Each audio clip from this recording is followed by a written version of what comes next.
This is a review of Stranger Things, a Netflix original television show, specifically season one. I don't know if they're gonna make another season, but I know that the finale kind of set up a potential for another season, but it could work as a one season thing. It's basically an 8 hour movie, 8 episodes, uh, no filler episodes. Like it's all like just plot development and character development and stuff. So it's basically an 8 hour '80s movie, if that's what you're into. It's got a little bit of Goonies, E.T. Uh, I've heard people compare it to Super 8, but I've never seen that. I mean, I haven't seen the Goonies either, but I know it's about a bunch of like kids going on an adventure, which is kind of what this is.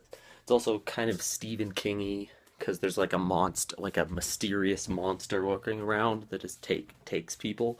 So basically, it's a small town in I don't remember, Indiana, Minnesota, something like that. I don't remember where it was, but so there's a so small town. There's these kids. They're playing D&D, nerdy kids. One of them goes home. On his way home, he gets taken. He disappears. Nobody knows where he went. He gets taken by some creature, but of course nobody knows that yet.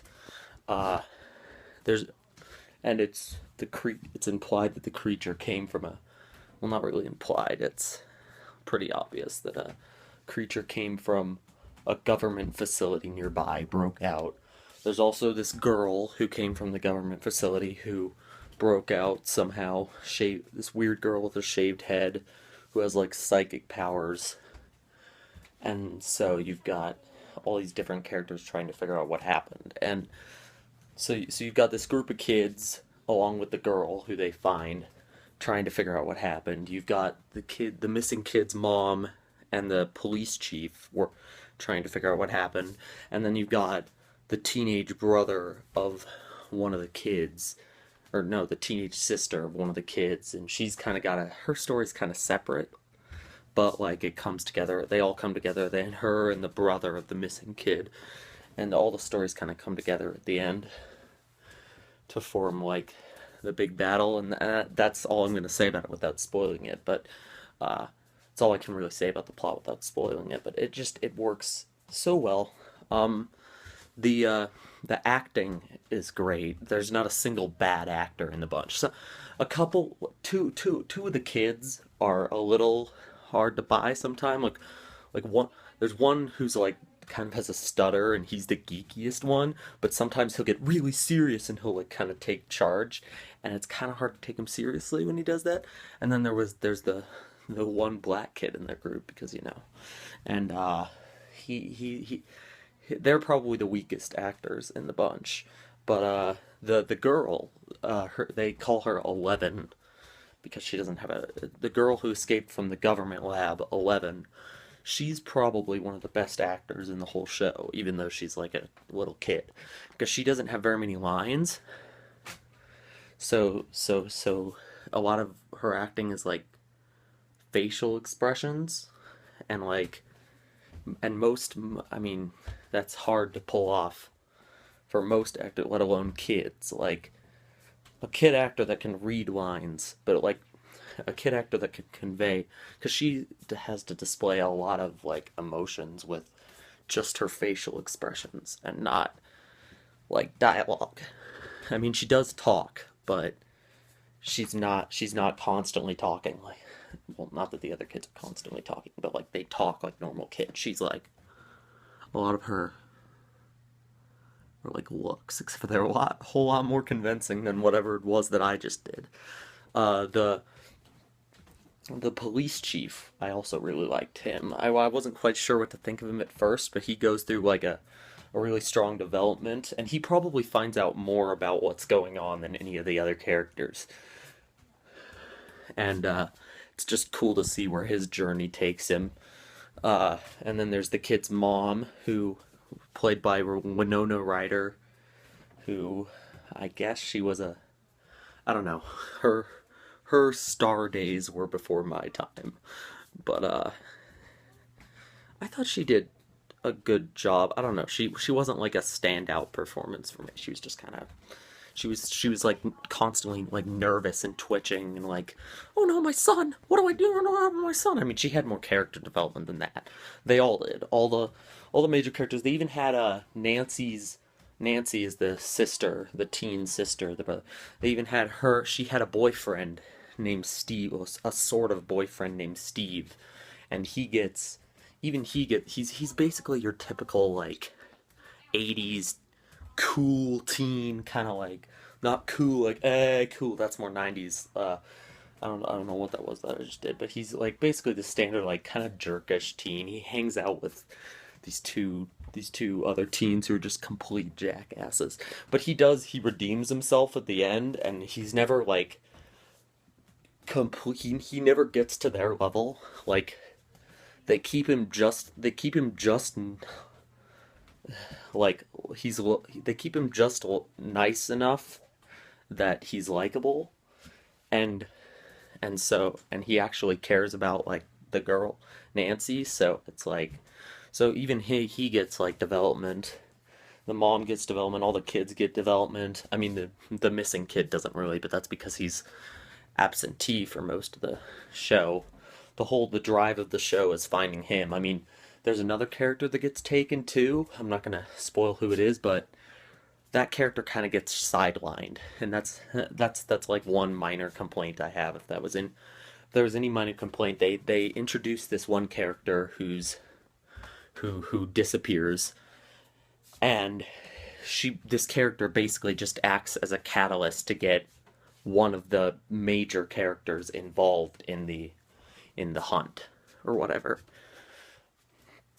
And then they find out that the other character that got taken, she died, and they kind of they don't it she her character feels, that character was felt like more of a plot device because she was only in like 1 or 2 episodes before she got taken, and so it kind of feels like more of a plot device. Although there is a really good scene right after she gets taken. They have her struggling or whatever, and it's paired up with like Steve and Nancy, and they have like some I don't remember, with some really funky 80s tune playing in the back. Oh, not funky, but like it kind of sounded like, it was like, I don't remember what it was, but it had a lot of except for a lot cooler sounding than that, and they like juxtaposed it. And I don't know, it just looked cool. And then the song cuts off right when she can't fight back anymore.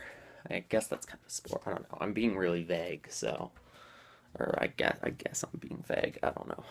Sorry. Uh, I'm not gonna say anything else about spoilerific stuff, but there's also the soundtrack, which is another. The soundtrack is so, it's like that, like synth pop, 80s synth pop kind of, 80s 70s like synth pop kind of stuff, which I really like that type of music. So, and it fits perfectly, and they use it to like build tension and stuff. That's another thing it does really well, is the horror elements. I mean, the monster itself is not that scary, but like you see it, you don't really get a good look at it until pretty late into the show. So there's the mystery of it, and this thing that you can't see that just like comes after them, and it's pretty frightening.